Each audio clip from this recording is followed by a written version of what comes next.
Xavier ഈ ഒരു പേര് കേൾക്കുമ്പോൾ നിങ്ങൾക്ക് ആദ്യം ഓർമ്മ വരുന്നത് ഫേസ്ബുക്ക് മീമുകളിൽ പോസ്റ്റുകളുടെ താഴെ വന്നിട്ട് ഡയലോഗ് അടിക്കുന്ന തഗ് ഡയലോഗുകളുടെ രാജാവായ ആ ഒരു മനുഷ്യനെയാണ്. മുകളിലേക്ക് അല്പം കയറിയ നെറ്റിയും മീശയും ക്ലീൻ ഷേവായിട്ടുള്ള താടിയും നിർവികാരതയോടെ നോക്കി നിൽക്കുന്ന കണ്ണുകളും ഇതാണ് നമ്മുടെ മനസ്സിലേക്ക് വരുന്ന ആ ഒരു ചിത്രം. എന്നാൽ ഈ സേവ്യർ ശരിക്കും ആരാണെന്ന് നിങ്ങൾ എപ്പോഴെങ്കിലും ചിന്തിച്ചിട്ടുണ്ടോ? നമ്മൾ ഈ ഫോട്ടോയിൽ കാണുന്ന അദ്ദേഹത്തിന്റെ ശരിക്കുള്ള പേര് സേവ്യർ എന്ന് തന്നെയാണോ? അങ്ങനെ ഒരാൾ ജീവിച്ചിരിപ്പുണ്ടോ? അതോ ആരെങ്കിലും ക്രിയേറ്റ് ചെയ്തൊരു ഇമേജ് ആണോ? ഇനി ജീവിച്ചിരിപ്പുണ്ടെങ്കിൽ ശരിക്കും അദ്ദേഹം ആരാണ്? ഇതൊക്കെയാണ് നമ്മൾ ഈ വീഡിയോയിൽ വളരെ വിശദമായിട്ട് ഡിസ്കസ് ചെയ്യാൻ പോകുന്നത്.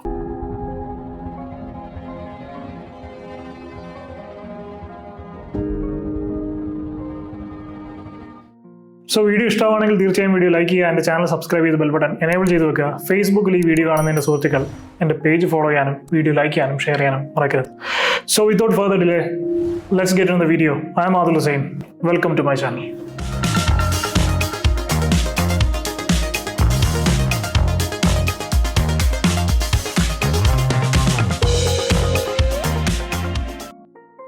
നമ്മൾ നേരത്തെ പറഞ്ഞ പോലെ നിങ്ങളിൽ പലർക്കും ഡൗട്ട് കാണും, നമ്മൾ ഈ കാണുന്ന അദ്ദേഹത്തിന്റെ പേര് ശരിക്കും സേവ്യർ എന്ന് തന്നെ ആണോ? ഇനിയിപ്പോൾ അങ്ങനെ അല്ലെങ്കിൽ പിന്നെ എന്തുകൊണ്ടാണ് പുള്ളിയുടെ ഫോട്ടോ വെച്ച് ഇങ്ങനെ സേവ്യർ എന്ന് പറഞ്ഞ പേരുണ്ടാക്കി അതിനകത്ത് മീമുകൾ ഉണ്ടാക്കി വിടുമ്പോൾ ശരിക്കുള്ള ഈ പുള്ളിക്കാരൻ പ്രതികരിക്കാത്തത്? ഇദ്ദേഹം ആദ്യം പ്രത്യക്ഷപ്പെടുന്നത് 2013 ജൂലൈ 13 ട്വിറ്ററിലാണ്. ട്വിറ്ററിൽ അദ്ദേഹത്തിന്റെ അക്കൗണ്ട് പേര് പക്കാലു പപ്പീത്തോ എന്നായിരുന്നു. ആ ട്വിറ്റർ അക്കൗണ്ടിൽ ചില വെബ്സൈറ്റുകൾ റിപ്പോർട്ട് ചെയ്തത് പ്രകാരം ഇദ്ദേഹം ആദ്യം പോസ്റ്റ് ചെയ്തത് hello Twitter, I am single എന്നായിരുന്നു. അത് കഴിഞ്ഞ് ഇദ്ദേഹത്തിന്റെ ട്വിറ്ററിലെ ആ ഒരു വളർച്ച വളരെ പെട്ടെന്നായിരുന്നു. 2015 ആയപ്പോഴേക്കും അത്യാവശ്യം നല്ല രീതിയിൽ ഇദ്ദേഹം ഫേമസ് ആയി. ഹിലാരിയസ് ആയിട്ടുള്ള കോമഡി ട്വീറ്റ്സ് തന്നെയായിരുന്നു ഇദ്ദേഹത്തിന്റെ മെയിൻ. അതുപോലെ 2013 സെപ്റ്റംബർ 2 അദ്ദേഹം ഫേസ്ബുക്കിലും ഇതേ പേരിൽ ഒരു പേജും ഓപ്പൺ ചെയ്തു. ട്വിറ്ററിൽ പോസ്റ്റ് ചെയ്യുന്ന ഈ മീമുകളും കമന്റുകളും ഒക്കെ അതുപോലെ പുള്ളി സ്ക്രീൻഷോട്ട് ആക്കി ഫേസ്ബുക്കിലും പോസ്റ്റ് ചെയ്തു. അവിടെയും ഇദ്ദേഹത്തിന്റെ വളർച്ച വളരെ പെട്ടെന്നായിരുന്നു. ഏകദേശം 4,78,000 ഫോളോവേഴ്സ് അല്ലെങ്കിൽ ലൈക്സ് അദ്ദേഹത്തിന്റെ ആ പേജിനുണ്ടായി. പക്ഷേ അൺഫോർച്ചുനേറ്റ്ലി 2018 എന്തോ പോളിസി ഇഷ്യൂസായി കാരണം ഇദ്ദേഹത്തിന്റെ ട്വിറ്റർ അക്കൗണ്ട് ബാൻ ചെയ്യപ്പെട്ടു. അതിനെ തുടർന്ന് ഉടനെ തന്നെ അദ്ദേഹത്തിന്റെ ഫേസ്ബുക്ക് പേജും കാണാതെയായി. ട്വിറ്റർ അക്കൗണ്ട് ബ്ലോക്ക് ആയപ്പോൾ ഇദ്ദേഹത്തിന്റെ ട്വിറ്റർ അക്കൗണ്ടിൽ പോസ്റ്റ് ചെയ്തിരുന്ന മീമും ബാക്കി കാര്യങ്ങളൊക്കെ പക്കാലു പപ്പീത്തോ എന്നുള്ള പേരിൽ തന്നെ അതിന്റെ അവസാനം, അതായത് ഈ പക്കാലു പപ്പീത്തോയുടെ സ്പെല്ലിംഗ് ഇങ്ങനെയാണെങ്കിൽ ആ പേരിന്റെ അവസാനം ഒരു W കൂടി ചേർത്ത് പുതിയൊരു അക്കൗണ്ട് ഉണ്ടാക്കിയിട്ട് ആ അക്കൗണ്ടിലേക്ക് പോസ്റ്റ് ചെയ്തു. അത് യഥാർത്ഥ പക്കാലു പപ്പീറ്റോ തന്നെയാണോ അതോ ആ പേരിൽ മറ്റാരെങ്കിലും അക്കൗണ്ട് തുടങ്ങി പോസ്റ്റ് ചെയ്തതാണോ എന്നൊന്നും നമുക്കറിയില്ല. ഇപ്പോൾ എന്തായാലും ആ അക്കൗണ്ട് നിലവിലുണ്ട്. അതിനകത്ത് കണ്ടിന്യൂസ് ആയിട്ട് ലാസ്റ്റ് പോസ്റ്റ് ട്വീറ്റ് വന്നിരിക്കുന്നത് നവംബർ 3 ആ അക്കൗണ്ടും ഒരു സമയത്ത് കാണാതാവുകയും പിന്നെ വരികയൊക്കെ ചെയ്തിട്ടുണ്ടായിരുന്നു.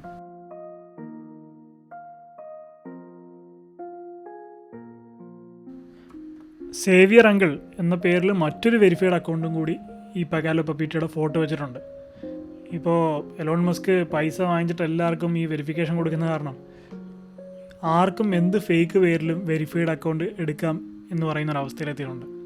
ഒരാൾക്ക് തന്നെ 2 വെരിഫൈഡ് അക്കൗണ്ട് ഒരേ ഇമേജിൽ. കോമൺ ആയിട്ട് ഇദ്ദേഹത്തെ പറ്റി അവൈലബിൾ ആയിട്ടുള്ള ഇൻഫർമേഷൻസ് ഇത്രയുമാണ്. പിന്നീട് ഇദ്ദേഹത്തെ പറ്റി കൂടുതൽ എന്തെങ്കിലും അറിയാൻ വേണ്ടി ഇങ്ങനെ അന്വേഷിച്ച് പോയപ്പോഴാണ് എൻ്റെ ഒരു സുഹൃത്ത് ഷാരോൺ ലൈഫ് ബിയോണ്ട് നമ്പേഴ്സ് എന്ന് പറയുന്ന ഒരു വെബ് പോർട്ടലിൽ നിന്ന് കുറച്ചുകൂടി ഇൻഫർമേഷൻസ് ഇദ്ദേഹത്തെ പറ്റി കളക്ട് ചെയ്ത് എനിക്ക് അയച്ചു തന്നത്. പല വെബ് പോർട്ടലുകളിലും പല രീതിയിലുള്ള കഥകളുണ്ട്. പക്ഷെ അതിൽ കുറേ എണ്ണത്തിൽ കോമൺ ആയിട്ട് കണ്ട കാര്യങ്ങളാണ് ഇനി പറയാൻ പോകുന്നത്.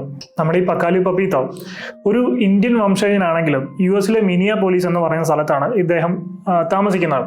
അപ്പോൾ ഒരു IT പ്രൊഫഷണൽ കൂടിയാണ് ഇദ്ദേഹം.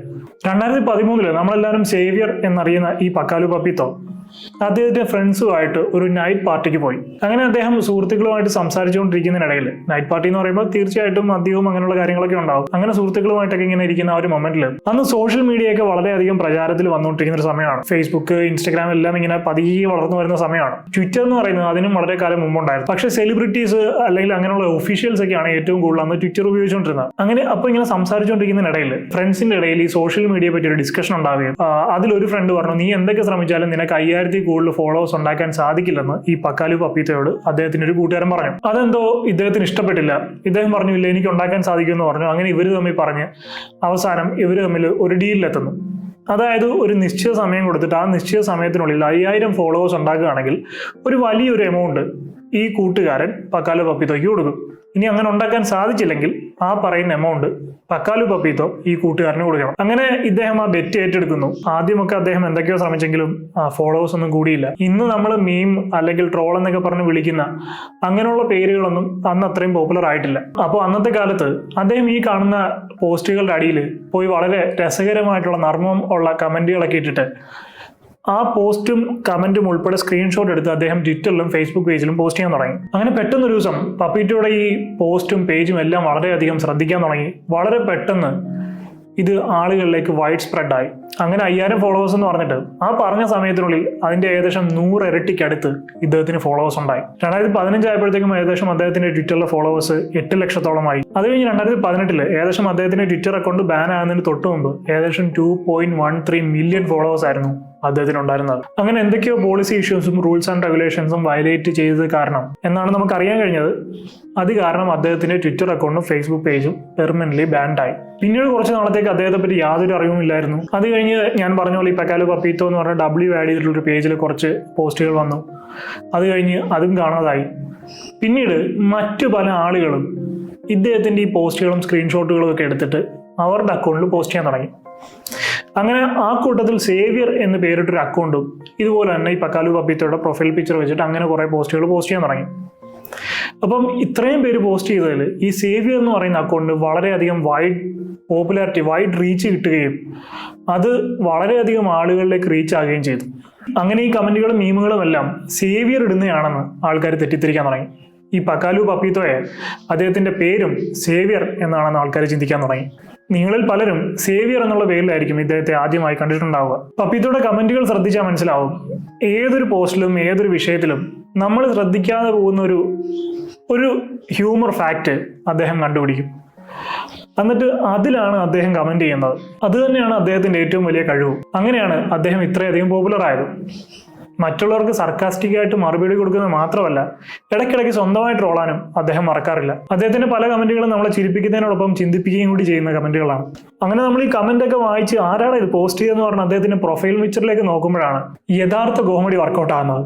ഇത്രയും തഗ് കമന്റ് ഒക്കെ ഇട്ടിട്ട് ഞാനെന്ന് പറഞ്ഞില്ലേ എന്ന് പറഞ്ഞിട്ട് നിർവികാരതയോടെ ഇരിക്കുന്ന ആ ഒരു മുഖഭാവം, അത് കാണുമ്പോഴാണ് നമുക്ക് കൂടുതൽ അത് ആ ഒരു കോമഡി എൻജോയ് ചെയ്യാൻ പറ്റുന്നത്. നമുക്ക് കൂടുതൽ ആ ഒരു ഫൺ ഫാക്ടർ വർക്കൗട്ട് ആവുന്നത്. സോഷ്യൽ മീഡിയ മീമുകളിൽ ഈ കിരീടം വെക്കാത്ത രാജാവിനെ അറിയാത്തവരായിട്ട് ആരെങ്കിലും ഉണ്ടാവും എന്ന് എനിക്ക് തോന്നുന്നില്ല.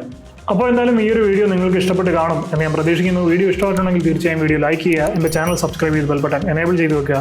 ഫേസ്ബുക്കിൽ ഈ വീഡിയോ കാണുന്ന സുഹൃത്തുക്കൾ എൻ്റെ പേജ് ഫോളോ ചെയ്യാനും വീഡിയോ ലൈക്ക് ചെയ്യാനും ഷെയർ ചെയ്യാനും മറക്കരുത്. സോ ഇതുപോലെ മറ്റൊരു ഇൻട്രസ്റ്റിംഗ് വീഡിയോയുമായി കാണുന്നവരെ I am Adil Hussain, signing of.